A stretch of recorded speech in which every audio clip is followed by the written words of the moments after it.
Hey there, how there, ho there, Chef Cutter Diamond welcoming you to yet another Cutter Top 10 video to do with the NHL. Of course, rocking the Leaf jersey and all that. The last two videos, I actually had troubles lifting the Leaf shirt because, I'm wearing so many layers. Because when I'm taping this, it's minus 14 Celsius outside, close to 0 Fahrenheit, but not there. But the wind chill outside is like putrid, and I have to leave to get my bus pass renewed quickly. Anyway, for next month. Anyhow, so we're going to be taking a look at the top 10 draft busts in NHL history. We talked about draft steals and the number one draft picks, the top 10 in that. Now we go with the busts and all that stuff.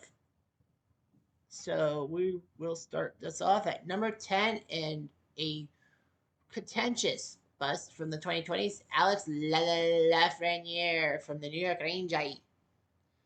So the 2020 season was strange. Of course, you know about pandemic ruining all four major sports and all that. The NHL managed in August to get their season back. So they invited the top 12 teams in each conference to take part in a playoff format.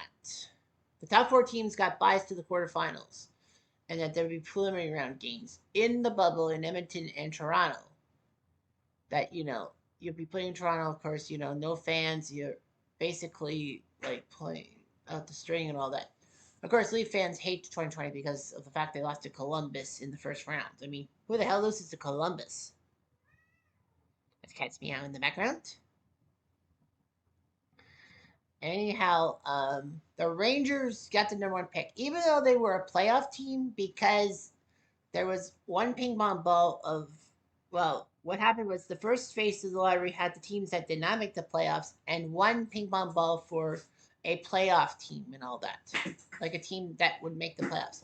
And by some stroke of fortune, the NHL ball was put in the hopper and was picked. So that meant that any one of the playoff teams involved, the first round losers of the playoffs could get in, and the Rangers, who lost to the Carolina Hurricanes, were in. The Leafs were in too.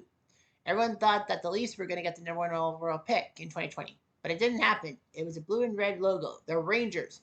And I tell you, when Eddie and Jim did the live looking from Blue Shirt Underground or radio and all that, the Blue Shirt show on YouTube, they went bonkers because the Rangers got the number one draft pick, and Alex Lafreniere was the number one pick.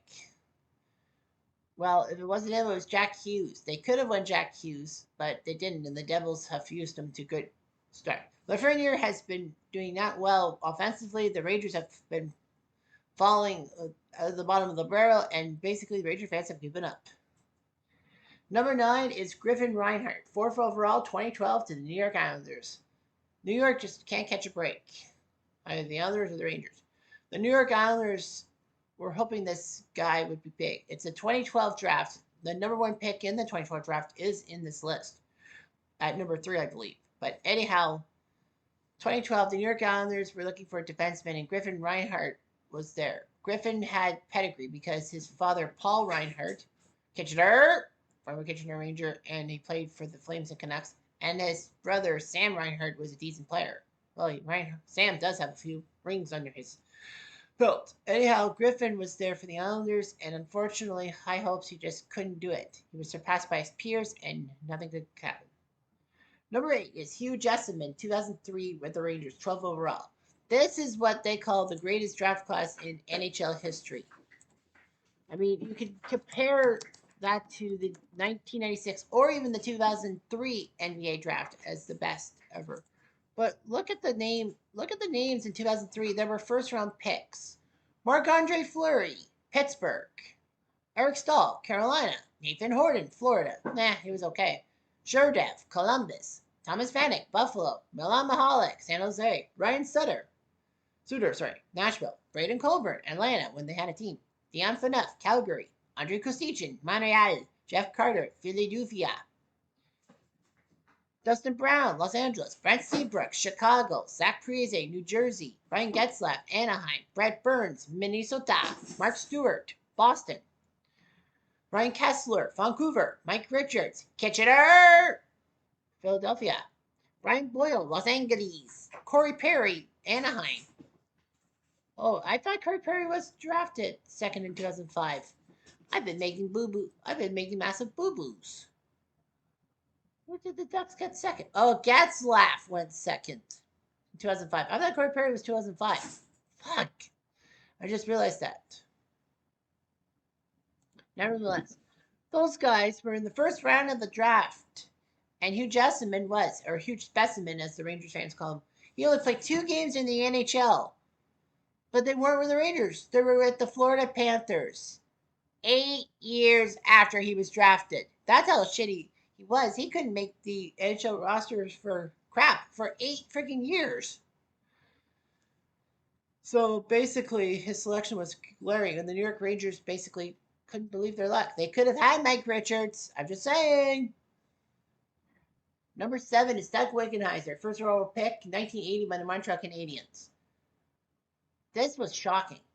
The Montreal Canadiens were good. 1980, they lost the quarterfinals to Minnesota. Then you'd be thinking, why does Montreal have the number 1 draft pick? Simple.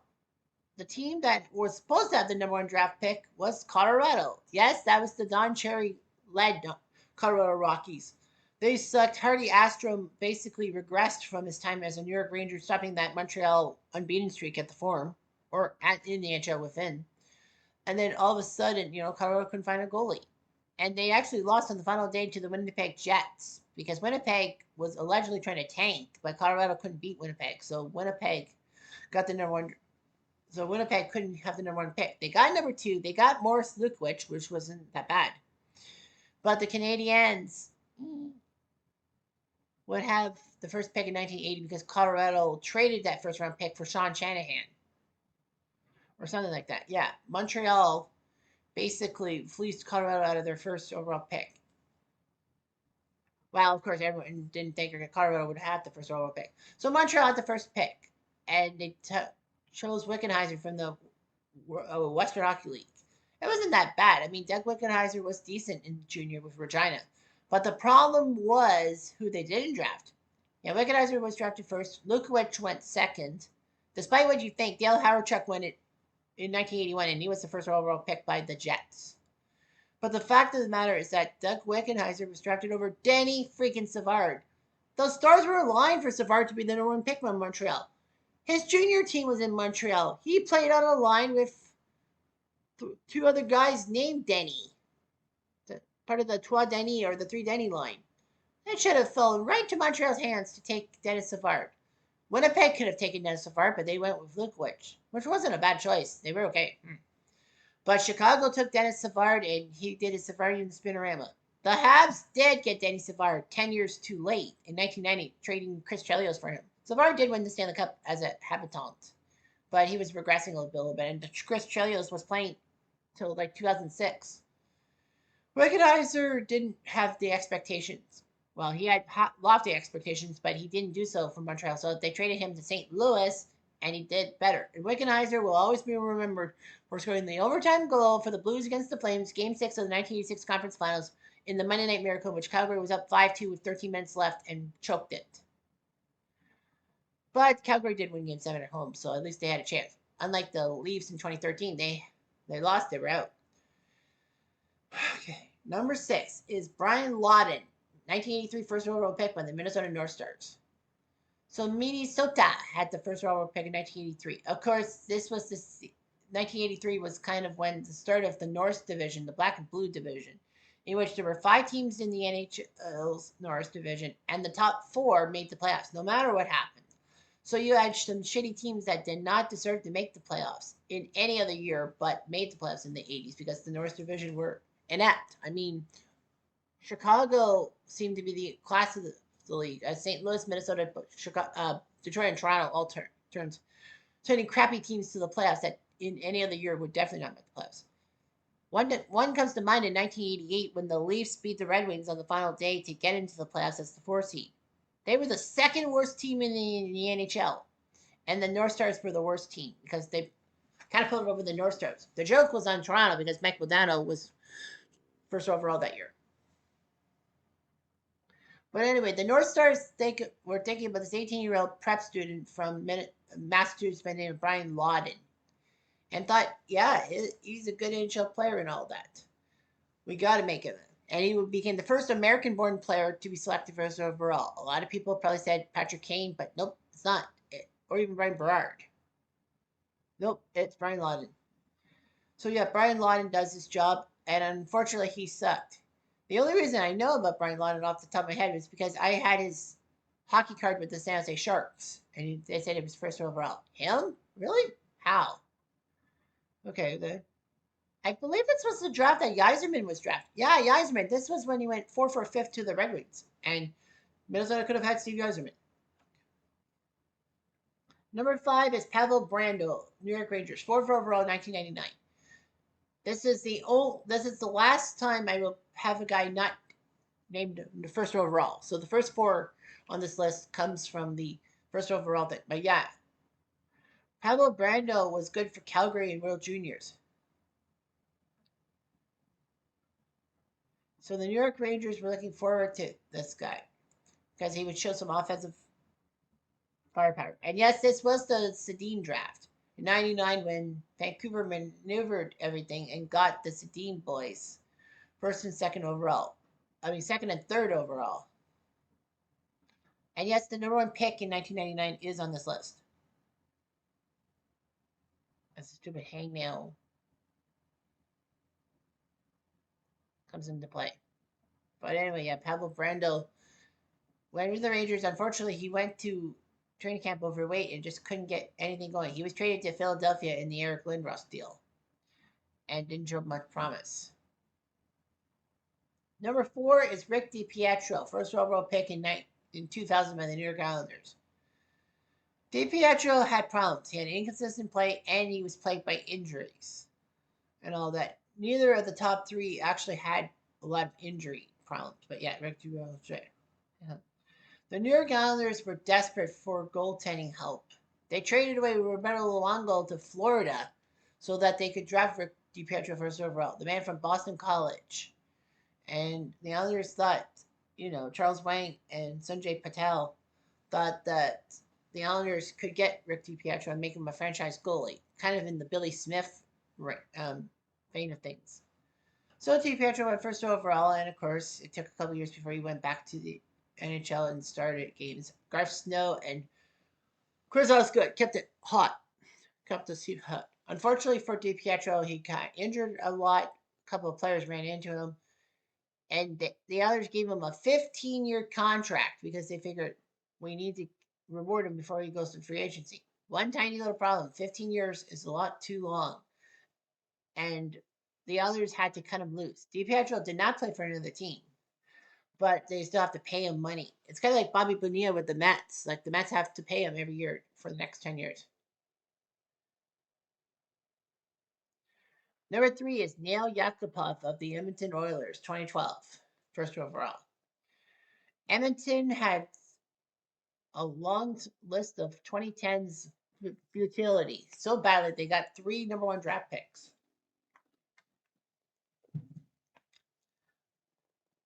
So anyway, the Oilers got the number 1 pick, and there were some good players and all that. Griffin Reinhardt, probably not. The Oilers job found this guy from started by Nail Yakupov. Anyway, Yakupov just couldn't have the great career and all that.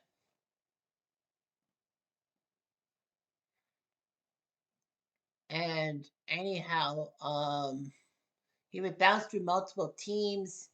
He just didn't have the NHL moment, which kind of sucks. But yeah, Yakupov just wasn't there. Number 2 is Patrick Stefan, first overall 1999 from the Thrashers. Yeah, speaking of that 99 draft with the Sedins and Pavel Brando, the first overall pick is here. It is Patrick Stefan. He was big. He left the Czech Republic, went to Las Vegas, played for the Las Vegas Ice Ducks in the International Hockey League, and was draft eligible. So Atlanta thought we might as well get this hotshot some help. And of course, Atlanta, this was their second year in the NHL, or was it the first year? No, they just came off their inaugural years and they had the number 1 pick. So they're like, Patrick Stefan will be the big name to help us out. So he did and all that. So Patrick Stefan was big for Atlanta. And then Atlanta practically crapped the bed and all that. But worst of all, Stefan's offense was just not there. Atlanta would draft Ilya Kovalchuk and Danny Heatley, and they would be goal scoring icons for both the Thrashers and other teams. But Patrick Stefan didn't stand out. After so many years, he was dealt away, and then in 2007 with the Dallas Stars, he famously had an empty net goal opportunity. And unfortunately, somehow in some way, he missed the net on the open goal, even though it was like 2 feet away. And worst of all, Stefan trying to sweep the puck away from the defenseman, swept it the other direction, and Edmonton went on a 2-on-1 break and scored the goal. And of course, Greg Millen on the color commentary saying, "That is the most ridiculous thing I've ever seen. Patrick Stefan, you should be ashamed of yourself." Dallas did win the game in the shootout, but Patrick Stefan would basically play only 12 games after this brouhaha and never recovered. You can see why. And numero uno is the man from Ottawa, 1993, who actually famously quipped that he's lucky to be number one because no one will remember who number two is. Well, you're number two, as in shit. His name, Alex Dagg of the Ottawa Senators, a cautionary tale about number one picks and high expectations. So the Ottawa Senators were born into the league. Well, Ottawa had a team in the 20s and early 30s. People forget about that. And then, they had to fold because of the Great Depression. Ottawa finally got a hockey team back for the 1992-93 season. They did beat Montreal Canadiens, the eventual champion Montreal Canadiens, in score 5-3, and Ottawa fans were happy. But then Ottawa kept losing and would win only 9 more games the rest of the year. Fortunately, though, for Ottawa, they get the number one draft pick because the draft lottery had not been inserted. You know how the draft lottery came to be? Because of this whole tank job. Ottawa owner Bruce Firestone said that they had tried to tank the last 3 games of the season because San Jose was also terrible. It was turner derby between the Senators and Sharks. And Ottawa blatantly said they were tanking. Well, they got fined, excuse me, I said burp, a lot of money. And the draft lottery came in place in 95 that, if you win the draft lottery, you could go 4 spots. So basically, the best team, the worst team, if you will, in the standings doesn't usually get number one. Case in point, the 2015 Sabres, who were the worst team in the league and practically was blatantly tanking. Joke was on them. Edmonton got the first overall pick. And guess who they took? Yeah, that's right, Connor McDavid. So anyhow, Ottawa tanked for Alex Day because he was a big star in Quebec for the Victoriaville Tigres, or Tigers to us English speakers. But unfortunately, the hype was there. Dag had some great hockey cards he even put himself in a nurse's uniform. It's just as crappy then as it is now. But nevertheless, Dag's promise was big, and Ottawa was willing to gamble on it. Well, unfortunately, Ottawa got more than they bargained, as Dag was just basically terrible. He showed that his NHL level skills were just terrible. And it seemed like he didn't take the game seriously enough. Well, I kind of sympathize with the dude. But anyhow, the Senators kept sucking. Dag was basically out of hockey. He went over to Europe to play hockey, and then, was it 2001 or 2002? When Minnesota gave him a chance to play in the NHL. And for one glorious season, he had a 20-goal season. But then he fell off the map again. It was like, what the fuck? But yeah, Alex Dag was just a superstar, no matter who you are. But the fact of the matter is that, he was the cautionary tale for number one picks and all that they could really be bust. And he was one total bust. And he was the reason why the NHL has a draft lottery to this day. Anyhow, I'm Jeff Diamond. I do.